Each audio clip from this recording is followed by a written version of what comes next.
Hello and welcome to Wheels Joint. Today I'm going to show you how to activate auto headlights in Kia Sportage.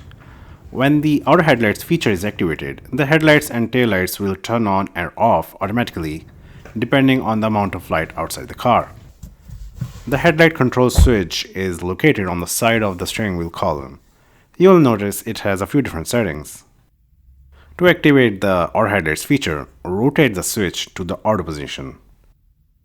A confirmation message will appear on the instrument cluster display. Once you have set it to auto, the headlights will turn on automatically when the ambient light decreases, such as at dusk or when entering a tunnel.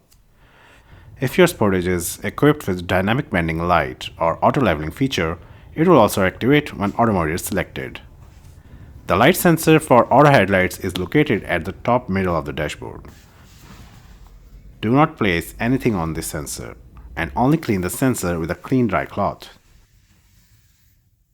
Do not clean the sensor using a window cleaner, as the cleaner may leave a light film which could interfere with the sensor's operation. Thanks for watching, and if you found this video helpful, please give it a like and subscribe to Wheels Joint for more car tips. See you in the next video.